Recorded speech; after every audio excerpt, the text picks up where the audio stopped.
Okay. All right. Well, hello everyone. My name is Sasha Kainde. Welcome to Radio TV in Pinduka. Want to thank you all for watching us and the support you show us. Today, I'm here back with my distinguished panelists. We will be speaking on the current crisis that's still ongoing in the Eastern Congo. And today's topic is Beyond Condemnations. Sorry, just a second. Beyond Condemnations, who and how can we stop the M23 RDF militias in the Eastern DRC? So to begin with, I'll just introduce my guests and let them introduce themselves as well. My panelists are Mr. Celestin Sengiyumva, Mr. Justin Bahunga, and Mr. Ambrose Nzeyimana. We'll start with Ambrose Celestine and then Justin. So welcome to panel. If you'd love to say hello to our viewers. Thank you, Sasha. I'm Ambrose Nzeyimana. I'm a human rights activist here in London, UK. Welcome, welcome. My name Mr. is Justin. Oh, go ahead. Yes, my name is Justin Bahunga. I'm a political analyst, but also acting as a politician at times. I live in London. I'm a member of one of the political parties, FDP Hinji. Welcome. And Mr. Celestin, thank you for last to introduce. Good morning to you all. I'm pleased to join this panel of distinguished panelists. And my name is Ngiumba Celestine.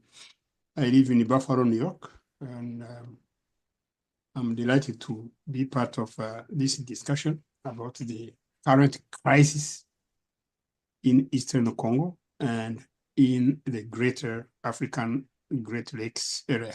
Thank you. Okay, thank you, thank you. So as we were speaking earlier, there seems to be so many varying narratives. It becomes very hard for everyday people to actually understand what is going on. Like what is the actual unfolding on the ground versus what the different parties' narratives, or even when it comes to Rwanda, full propaganda are saying. So we were going to ask Mr. Justin Bahunga to give us a nice summary of particularly the last couple months on what's going on. Then we will have everyone on the panel give their viewpoint as well or add any points. Thank you so much. I will say that it's really necessary to have a context. But I'm not very sure that those who are hearing us now know the background to this crisis. And for me, I stand to be corrected by my colleagues. What is happening now is a part of a general strategy of the RPF regime to control or to arrive to a point where they can get either directly control the Kivu or get to secede from the rest of the DRC.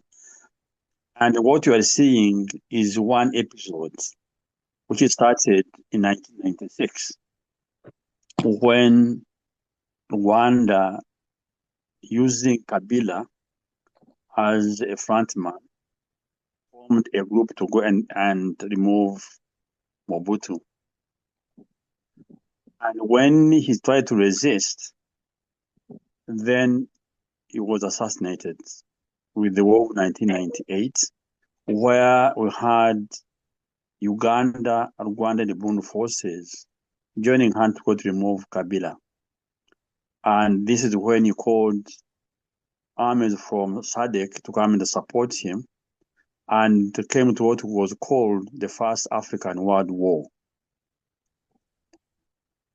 When then he was assassinated, then we moved another group, which RCD, which was formed by Rwanda, which almost took over Congo. Then you had this negotiation which ended up in the agreement of Sun City. After that, then when I think Rwanda found it was not so pliant as they had wanted, then they created another CNDP of Nkunda, which was replaced again by M23, which was defeated in 2012, and then is elected now in 2021. So it is a continuation of all these attempts by the Rwandan government, the regime, to control Eastern Congo if it cannot reach the main objective of getting secede from the rest of Congo. So it has been as it was before, when people get surprised, taken Goma, taken Bukavu. So this is not, it will not be the first time. It will not be the first time, because before they took also Kisangani, almost reached Kinshasa. So that's what we are seeing now. And the next we are seeing, probably what you are asking, who can stop them now? In 2012, it was the UN Special Brigade, Intervention Brigade, which ended the adventure. But this time around, who's going to do it? Probably that will be the next question. But that's probably what I think is happening now. But what we have, I think sometimes we talk about the war, but rarely do we feel and understand and be conscious of the damages which these wars have caused. Right now, it is said that we have got more than 12 million Congolese who have died because of these wars. And if you compare it to these 12 million who died since 1996, you compare to during the 3 centuries of the slave trade, we had equal number of people who crossed over to the Americas. There were about 10 million crossed over to the Americas, and you have 7 million internally displaced in the Congo. You have more than 1 million Congolese who are refugees. So, and I always wonder, and if you ask maybe in African, how many people have been in this war, I don't know if people would be able to tell you that so many people have died. And you remember also that under Leopold II, when he had when he occupied or he owned the Congo, 1884 up to 1907, 10 million Congolese had died being forced to produce rubber, which was actually what was needed at that time. Now it is no longer rubber, it is now strategic minerals. So I think it's very important to comprehend and to make people aware of the human catastrophe that all these wars have caused. And of course, under the name, it will be another topic, that how would you justify or use the narrative of Rwanda to justify that so many people can die? So I will stop there and intervene later, but that's probably the background I would like to give you before, but I'll intervene later. Thank you. Well, thank you. Thank you very much for that summary. I think the key thing you brought up is this idea of continuity. I've been noticing that, well, I was too young to remember all the previous names they gave themselves that you give as a summary of. But once you understand that there's a continuity of actors, there's a continuity of also the goal and the purpose of all these wars. And more I find people shy away from speaking about it. This is about the balkanization and the destruction of the DRC Congo as a large country.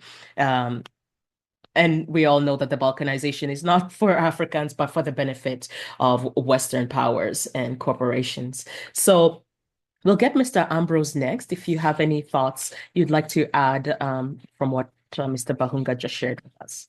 And my apologies, I come from an English country, so I tend to call you guys by your first name. I know in Kenya, Rwanda, it may be rude, but it's just cultural norms that I've become used to. Please.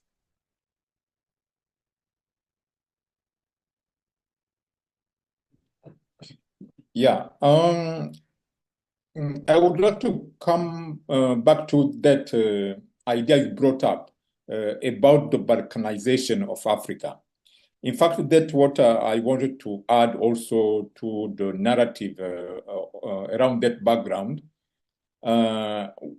What we people don't see that they are not mainly aware of is the fact that the role of Rwanda, the RPF, and the Rwandan president in this whole tragedy in the Great Lakes region, though he's serving his own ethnic community interest, particularly a small elite in that Tutsi community, he is there in the region as a proxy for the interest of the West, particularly the multinationals. The multinationals who are interested in the minerals of the region, particularly that part of the DRC, the two Kivus, the north and the south of Kivu. And when you look at that aspect and seeing this repetition of the same crisis with different parameters and actors, somehow Kigali naming militias different names as the time goes. You understand that even these resolutions, which have been taken by the UN Security Council, it's not the first time the UN took resolutions about this crisis, but still, those who are behind the crisis over the years are beyond those resolutions. So they keep repeating whatever is going on until the cessation of Eastern Congo become a different province or state as they did with South Sudan. And that's what I see. And when I go back to the title, Who and How to Stop This Crisis. Personally, Africans are lucky nowadays because they have role models. And those models, they can look at these three states in the Sahel region. They were confronted in a different manner, in a different scale, with the same ill, because their resources, they were targeted by Western companies, Western countries, you name France, EU, European Union, through different military expeditions they sent in the Sahel region. All of them, they were after the minerals of that region. But once these military people who are ruling in Mali, Niger, and Burkina Faso took over the power in those countries, they expelled them. Congolese, the DRC, unless they learn from what these three countries did and they find among themselves courageous young people, young military even, I don't see how they will come over this strategy, because whatever the alliances they were trying to develop with external powers, if among Congolese there is no no group, no one who is ready to take over the leadership, ready to die for Congo. I don't see any other source of remedy to their situation. Okay. Thank you so much. Thanks so much. You mentioned something, how the Security Council, I'm assuming this is at the UN, where they bring up different topics, and this time again, Congo's once again in the limelight. But I also noticed that each time the context is removed. And one of the things I noticed it does to society is that it almost acts as erasing your memory. So we're now speaking about something that's happening in 25, but the context of the previous Security Council and the history are almost erased. So you are left as a new person coming into this thinking, wow, this new thing just happened. Let's deal with it. And then the solutions will be there. But there is something Kagame always likes to say, what are the root causes? What are the root causes of this whole crisis?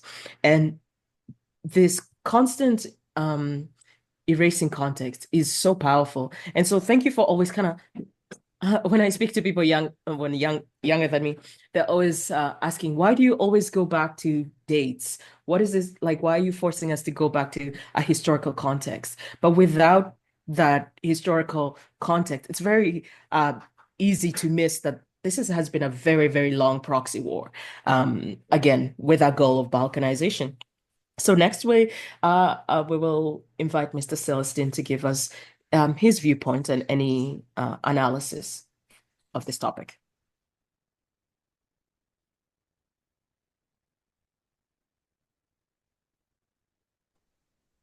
Thank you, Sasha. I thank you very much. And when we talk about this issue of the absence of peace in the African Great Lakes region, and when we hear people like President Kagame bringing up the issue of the root cause, Sasha, President Kagame is the root cause of instability in this area of the African continent. His group invaded Rwanda in 1990, and that invasion was a breach of international law. They crossed an international border, and they did it at a time when President Museveni was the current chairman of the Organization of African Union. And that environment prevented a global condemnation of that violation of peace. And it led to a military takeover of an independent country. And what is known today as a genocide was also involved in all that process. And a remnant of that genocide, or some of the parties involved in the genocide, crossed over into Congo, and that brought about the invasion of Congo. Justin discussed a while ago. And for that purpose, the Rwandan root cause, President Kagame invented some kind of political movement in Congo. There was RCD or RCD and many others, including that situation has evolved to today's M23 movement. So that account for what we know as the root cause. The root cause is the instability which has been ignited in the region when RPF combatants crossed the border of Rwanda and were given a free hand and a free ride into the Republic of Rwanda. They killed the president of Rwanda together with the president of Burundi, and there was no condemnation to that situation. And so this kind of gave them a free ride to do whatever they like, provided that they be supported. by powerful foreign interests. These interests, Sasha, they may be state interests or non-state actors. In today's situation, all governments, Western governments, I mean, most of them, including France, Belgium, Germany, UK, America has declared sanctions against one of the leaders of Rwanda. So all these government organizations have condemned the conquest of Kivu by Rwanda government forces, together with their proxy called M23. So it remains now the non-state actors, and they don't appear. They don't want to come in the open, but they are powerful. They are powerful. They have been able to empower the army of Rwanda to perform what they have performed in Kivu. The empowerment they have given the regime of Mr. Kagame is basically in terms of resources and also in terms of diplomatic support, political and diplomatic support. These private interests have been able to pressurize their representatives in state institutions, pressurizing them to refrain from outright condemnation of the activities of Rwandan armies in Eastern Congo. So at that juncture, we understand that, of course, the two provinces of Kivu have been taken over by M23, supported by Rwanda government forces. This is not, well, you can call it an open secret. They deny it, but it is a reality. It is a truth which is hidden in the open public square. Everybody knows who these people are and what they do. So just denying it does not mean that it is not true, Sasha. So they deny it, even today, but we know that they are in charge.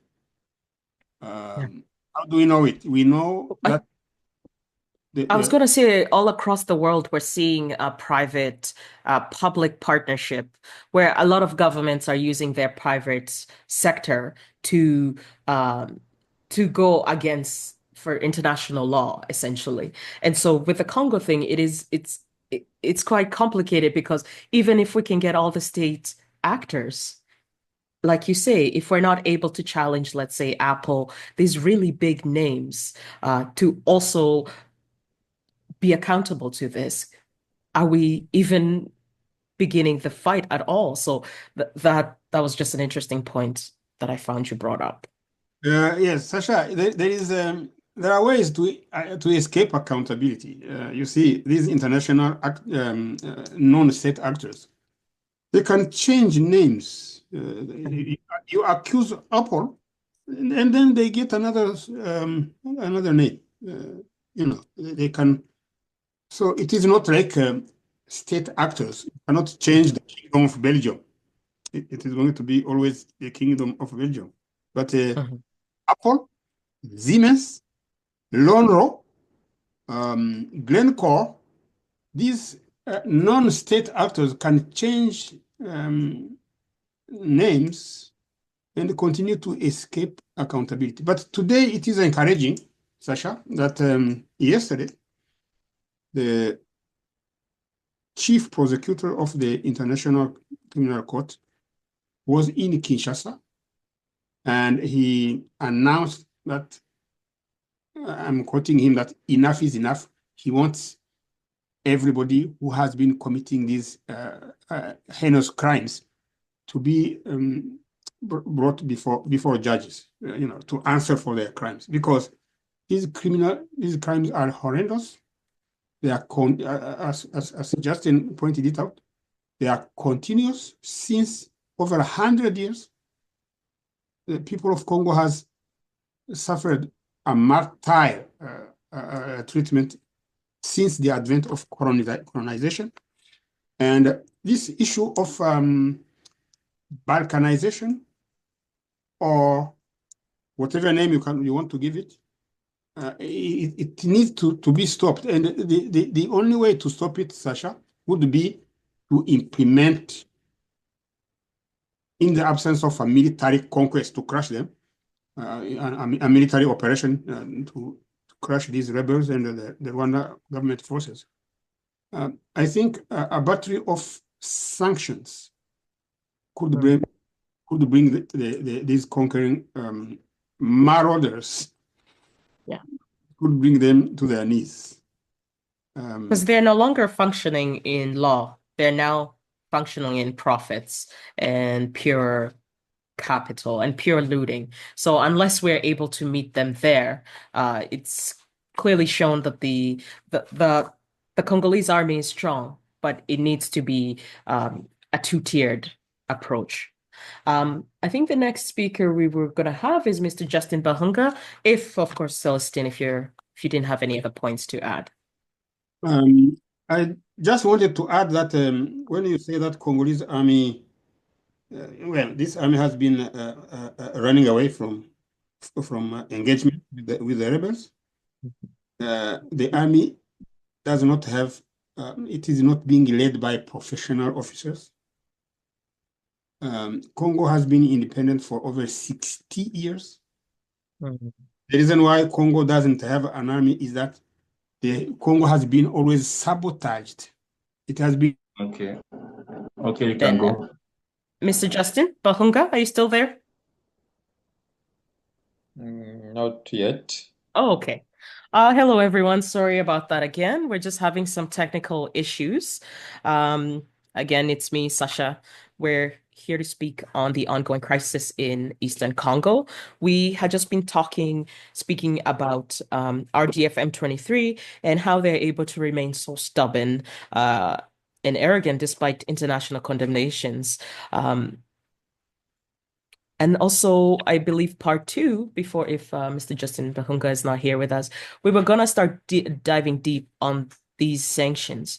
Are they actual sanctions? Can they have an actual impact on the ongoing crisis? Or is this one of those just sort of narrative building things, hoping that the world will quiet down because of this? So, Mr. Ambrose, I believe you know a little bit on what's going on with USA aid and all that, how that might impact the region. So we can start from there.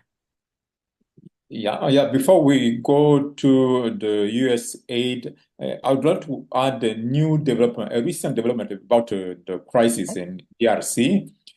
Apparently, in the last negotiation between DRC and the US, the President Tshisekedi, he is one of his elements of a negotiation. He's offering Trump minerals against peace, which is personally not a good thing in my view. It's like selling your country somehow, the wealth of your country. It's like I don't know how they call it in English. It's like outsourcing the peace instead of taking full responsibility for your own peace. Again, that brings me back to that issue of leadership, the sense of sacrifice that patriotic Congolese have to really be ready to take for the peace of their country. Let me jump. May I add a point? May I add a point there? It's something I've noticed with the Congolese political elites. Few of them are really willing to disturb their quality of life, or the quality of life they've been able to create amongst all that war. So they would rather bargain parts of the country or even the wealth of the country to maintain the comfort in the quality of life they have. Not understanding the goal with looting the minerals is to keep the country underdeveloped and unstable. Giving the minerals does not mean the country will now be more stable. You might have peace, but you will never have the growth because they will never allow you to have that part. So I just wanted to add that point. Please continue. Thank you. Yeah, so let's jump to the next part of the question, the US aid, which was stopped temporarily, as Trump said in the first week of his presidency. He has paused the US aid in all areas, I think, from development aid that include health, education. He has ordered the removal from different treaties, like the one which put the US part of the contributor of the World Health Organization, and many others. And the purpose, he's saying, is to check out if that those billions of US money were serving the US interests. The perspective we should look at as the recipient of that US aid as African countries is to see how these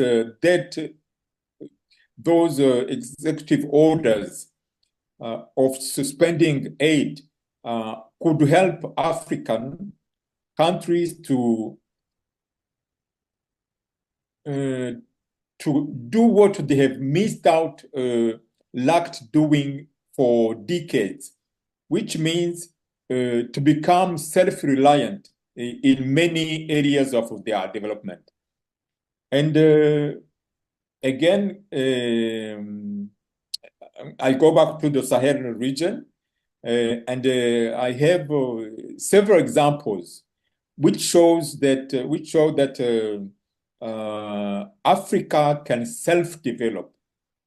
A few weeks ago, I was following a report from the Ministry of Agriculture in Burkina Faso, and it follows a whole year after the President Ibrahim Traore, had told his colleague, African president in Moscow, I remember, he was telling them, thanking Putin that he had granted a number of African countries some wheat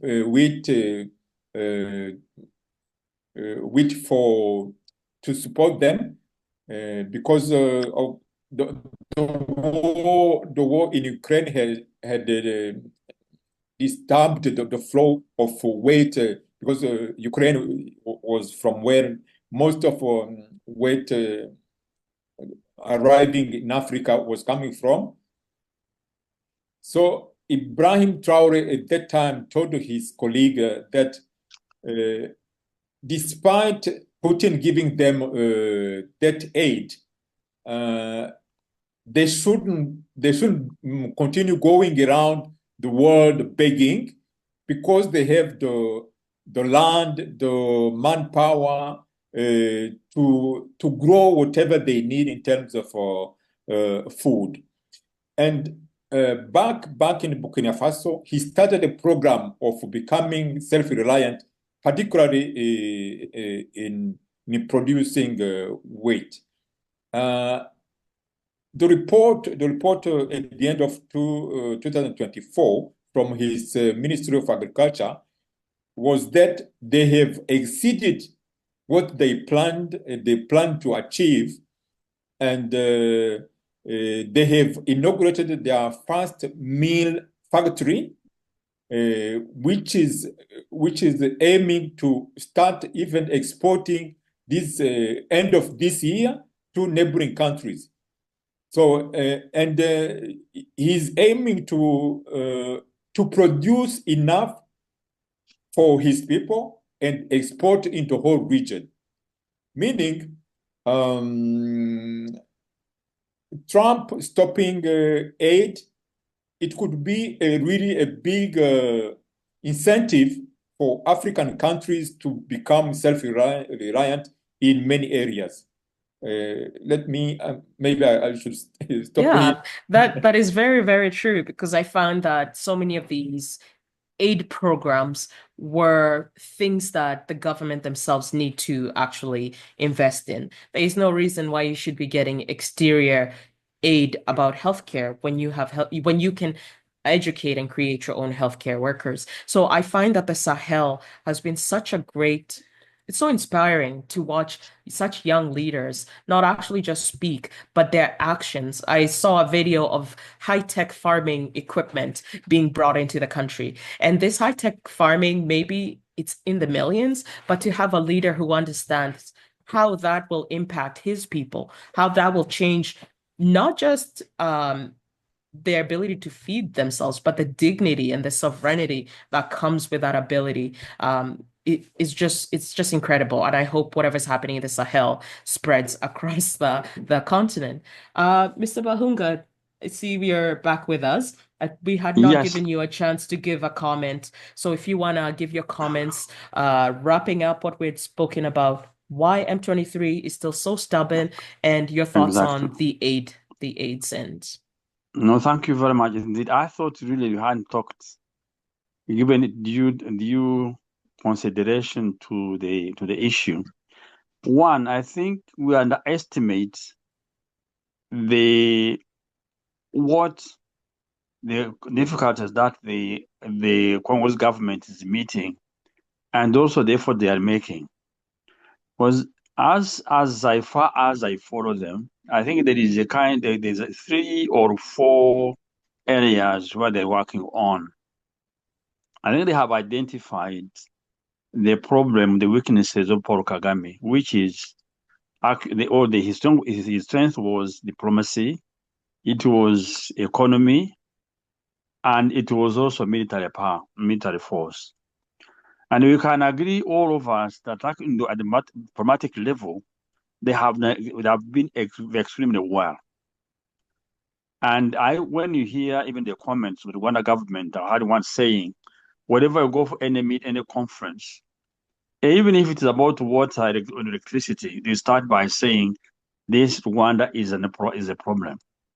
And you might have realized that in many conferences now, Kagame, I think when he knows that Tshisekedi is going, he doesn't attend. I think it's something with him tremendous.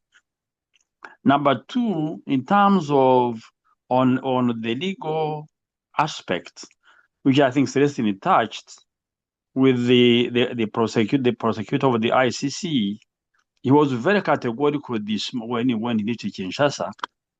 And I think I'm perhaps be interesting to what he said. Let me just see.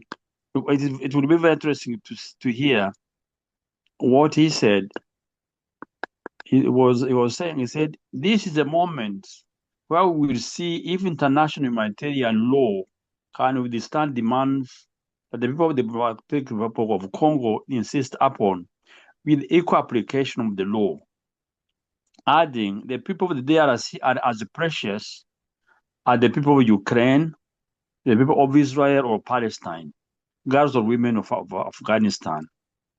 This is what he said in his statement when he arrived. And I'm sure you can dare convict Putin or Netanyahu. I think we not to hesitate to act on what is happening or on the criminal crimes committed by Rwanda. About minerals also, if you will say up, but also they have had an active campaign against those who are buying minerals from Rwanda, which make money for them to wage the war. One of the results we can see is when you see the resolution of the European Parliament, one thing they said they want to review the agreement with Rwanda is something I think we have to take into consideration. That's something they're doing very well. In terms of the army, of the defense, I think Satan was right to say it is in disarray. But one of the things that caused this, and I think he said also, is that since 1996, hasn't been any national army. And what Congo is resisting is exactly each time there is a rebellion, they ask for integration with the massage and brassage, which they infiltrate the army.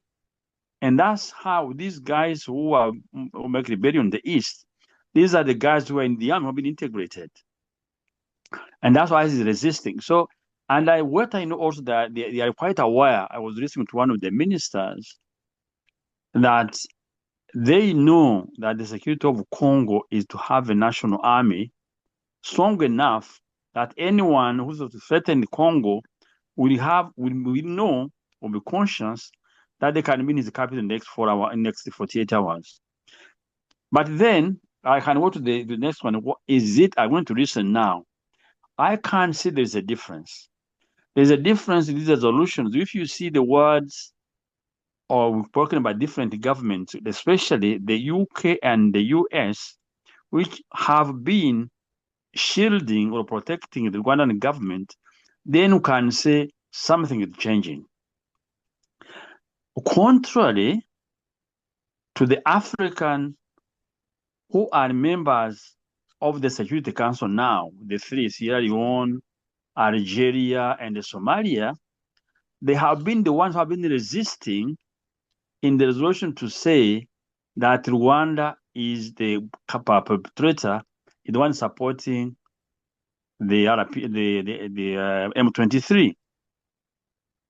If you look at the statements made by the UK and the US, even taking action against Rwanda, it is not something that we have seen before.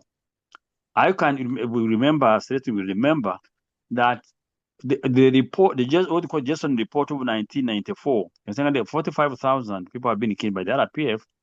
The UK and the US on record have worked to make sure it doesn't come out what they say to destabilize the regime.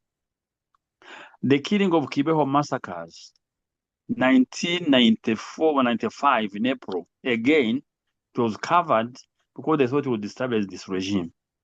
The mapping report, not even the mapping report, when in 1996 or 98, when you had this first African World War, the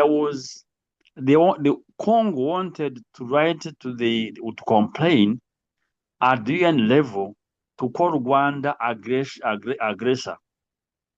And strangely, they agreed on the term saying invited and non-invited forces to avoid calling Uganda forces and Rwandan forces aggressors. Because if I said aggression, you have called for other actions. But today, it is the UK and the US who are complaining that other members of the council don't dare put a finger at the one who has committed the crime to Rwanda. And you have seen also at the African level that they're always saying, I was surprised that in their statement, in the meeting of East African Community and the SADC, they use the term uninvited forces, meaning Rwanda, instead of saying Rwanda, they use the term in their communique, uninvited forces. So and then that action we have seen, being a sanction to Kabarebe is not something very small. if you look at the system in Rwanda, he's probably the key person, I think, who, after Kagame, is probably has more authority than anyone else about what is happening. It's not something you can say is very small. The UK, I think, has taken a position also. So, and the minister had been there, I think, 2 days ago. So we cannot take these actions as very simple and straightforward. They have good. Also, I think what we have seen is that Rwanda not to be voted, to miss even one other person at the African Union Peace and Security Council. You know, they want to be members. They got only one vote, which is our own vote. So it's a kind of I think the image of Rwanda is completely gone down, and the not acting is much more difficult than before. So if you see it all, and again, the terms which are used when you say Rwanda has violated international law, violated the UN Charter, these are the terms, but don't know the term that you can use very easily. Or saying, I mean, you remember the US was more clear. They said, well, for months, we have been trying to ask Rwanda to stop, but it has ignored this. And what are we waiting for to act?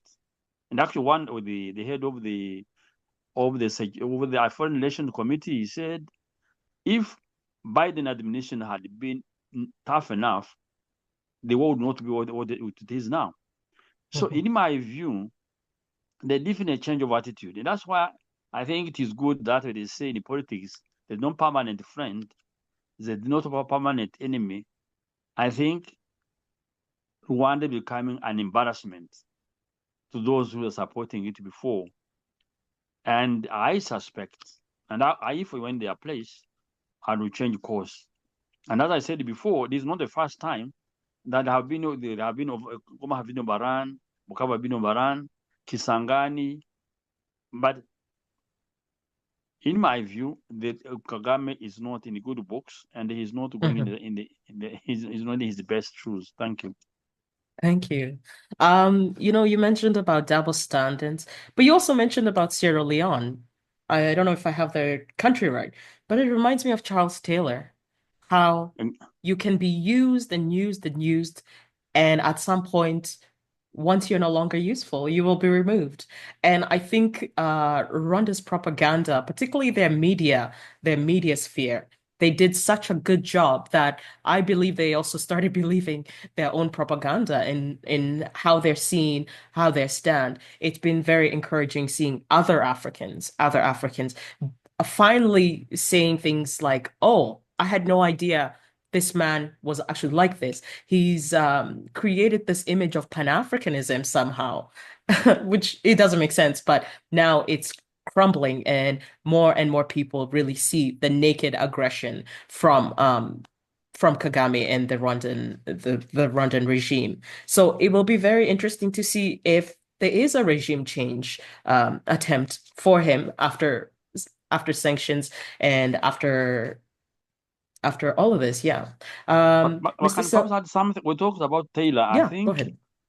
is actually, I think one of the problems for Kagame to give in is the fear of what will happen to him after.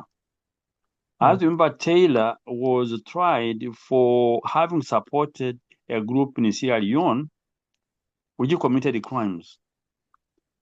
So if it's not the crimes he committed in Liberia, it is funding a rebel movement in Sierra Leone which was accused of serious crimes. Now That's the exact same situation. Exactly. And in 2012, actually, this the U.S. Investigator for I think for international crimes, RAP, he threatened Kagame. He said, if you continue, you might have the same fate like Taylor. And no, Taylor is now he's been jailed for 50 years. So I think that fear of, maintaining and not perhaps retreating, this must be one of the problems, that once he leaves, this group is defeated, and then to go to International Criminal Tribunal and so on, And remember also Bemba. Bemba was also put in was to The Hague because of what his troops did in the Central African Republic. So there is a serious threat to him. And then even now, what happened in Goma, what's happening in Bukavu, it's very difficult to escape. And he knows all those other crimes committed by the RPF, the army, will come back to him. So for him, it is a matter of life and death, as you're saying. It's a matter of life and death. It's not very easy for him. Thank you. That's what I No, want thank to you add. very much.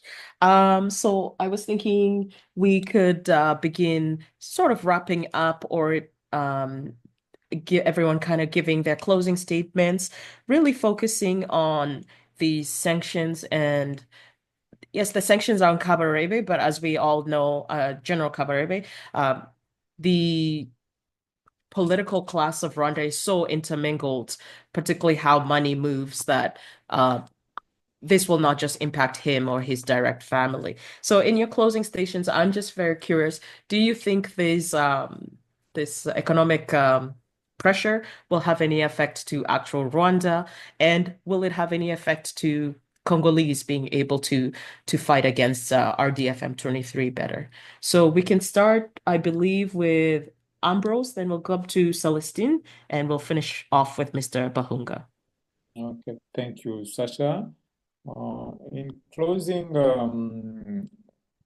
one thing I would like to remind our viewers is that about the position of Somali and Sierra Leone and Algeria, apparently they were being influenced at the UN Security Council by France to take a position, the same position as France at that level. But when France saw that the US had come strongly against Kagame and Rwanda, so even France couldn't feel strong enough to stand alone supporting Kagame. So even the African countries which were being influenced by France, the three of them mentioned, he had to back down and side with that council. In closing, the sanctions that are being brought up against the Rwandan government, of course, they will have an impact the same way, for example, what South Africa did in the crisis in Palestine recently, the accusation of genocide against Netanyahu, that impacted on the international scene against Israeli government. And the sanction against Rwanda will, of course, impact strongly on the Rwandan economy. Last time they were brought up, they made Kagame and his RPF to back off and call back his militia, the M23 back in 2012 or 13. On the Congolese side, I'm afraid if the Congolese continue only to count on the resolutions by external actors, but themselves not being more patriotic and do the necessary reforms, particularly at the military level and the administration level, remove all the infiltrated people by Kigali, it will be difficult to have a lasting peace lasting peace for the country.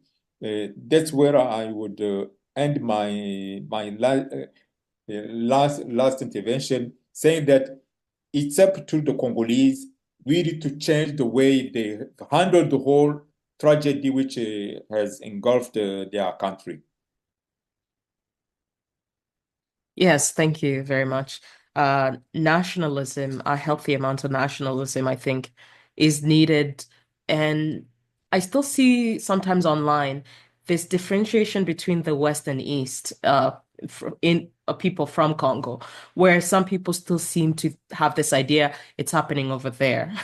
So definitely some sort of nationalism with people all coming in together and realizing they're all impacted with this is definitely needed. Next, we'll have Mr. Nsenkiyumva, and then Mr. Bahunga. Sasha, you are right. In Congo, there is the east and the west. Between Kinshasa and Goma or Bukavu, there are 2,000 kilometers. It's about 1,500 miles. So they don't have the same sensibility. That's one thing. The other thing is that the people, the soldiers sent by Kinshasa to Goma, they feel like they are in a foreign land. They don't speak the language, and they get difficult getting through in intelligence gathering. But having said that, we need to recognize that now in 2025, the situation is much different from what it was in the 1990s. In those years, RPF was able to hide its many crimes. They were able to shield it from the view of international media. But today, in the era of social media, the heinous crimes committed in Goma and Bukavu are already on the world screen, the global screens, in a matter of minutes. So today, RPF and its minions, they are not able to escape the qualification of villains. They are killers, they are marauders, they are looters, they are invaders. They are now unable to hide it. It is in public view. And I think that is a factor that works against them. Eventually, they would need to recognize that they are putting themselves in a situation whereby everybody is seeing them as they are. That is villains. On the other hand, the sanctions being enacted by governments, America, by UK, by Belgium, by even Germany, and in the near future by the entire European Union, these sanctions are going to force the planners in Kigali to think more than twice about their own future. As Justin recalled a while ago, the chief prosecutor of the ICC is in Kinshasa as we speak, and he has been outright. Karim Khan? Yes. Karim Khan? Okay. Yes. Karim Khan is in Kinshasa, and he wants equal justice for all the criminals, be it Putin, Netanyahu, or Kagame. There's not going to be a differential treatment. And what we need also to underline is that the protection the president of Rwanda has been having from the UK and from America, that protection is no longer there. They are the first to kind of expose the criminal behavior of their former ally. So, as Justin rightly said, these countries, they are having only permanent interests, not their when, when No. the No, interest there's no friends in this. can get Oh, well, they can get new friends. And that will be my conclusion at this point. Thank you. okay. Well, thank you so much. So, Justin, I just wanted to let you know we have about 4 minutes, so we will close off Yes. with your statement. The last thing Mr. Semviuver said reminded me of Henry Kissinger's famous saying, "It is dangerous to be an enemy of America, but it is fatal to be an ally of America." So I've always Hmm. thought that's an amazing saying. Yeah. So, Mr. Bahunga, we'll let you close out for us. Oh, thank you very much. I think what you are saying about who is going to stop, who will stop it in the how, in the how. To stop it, only Kagame can do it. But I was saying he has got a problem. Has got a problem with saying if I give in, then I'm going to The Hague, all this is going to happen. But then there's what else can force him is these sanctions. Because Rwanda desperately lives on image. The image is tainted now because of what they have done. And I was saying, Yumva, there's nothing you can hide now.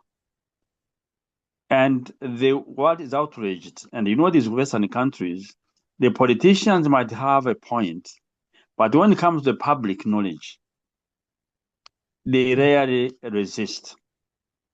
And if you look at the media, if you look at the resolution of the Security Council, you see the resolution of the United Nations High Commissioner for Human Rights. You see Rwanda not being voted in the Council of African Security and Peace and Security Council. Then you ask yourself, that image is gone. Secondly, at the political economic level, Rwanda is over dependent on aid. Even the budget itself, 43% of the budget is from foreign aid. If we remove it, then if they have to chip in, then there'll be less money to spend on the war. So, and of course, they want to, and if they won't do it, they want to have the discontent, dissatisfaction. The situation was bad, and now it is worse. Secondly, there is the money get from the mines economically, because you can't wage war without money. Now, the EU already had said going to review the sale of the minerals from Rwanda, and everybody else will follow. They put to court Apple. Others will follow. Nobody would like to be seen to be around dealing with a killer, someone who's identified as a killer, someone committed heinous crimes, soon to be genocide. I was listening to one of the African Court of Open Human Rights. They were saying that was genocide. What they were saying, they called the Bichuchu. Said that's the preparation of genocide. So they did. So, you were saying so they have accused the Rwanda at East African Court, at African Court of People's Human Rights, at ICC. All these things leave a mark on Rwanda. So to resist, one thing resisting is just suicidal. And of course, as you know, even the public image in Rwanda, by saying that America and the US have gone against him, is going to have another impact on his image even in the country. And you can't know what could happen. Even the military. The point is, those military who are continuing along with it, definitely going to follow. They know they will be hunted as they are trying their hunting after Interahamwe. So all this psychologically it's going to have an impact on the military, and also and of course the numbers. Rwanda had not unlimited the number of people who can go to die as have been dying. Congo has got 100 million. You can sense how many, and that but not one that don't have that capacity. Even the area of control, North and South Kivu, are about 124,000 square kilometers. That's 4 times the size of Rwanda. How do you control that area? And it is said that Congo has gotten about between 300 and 400,000 people who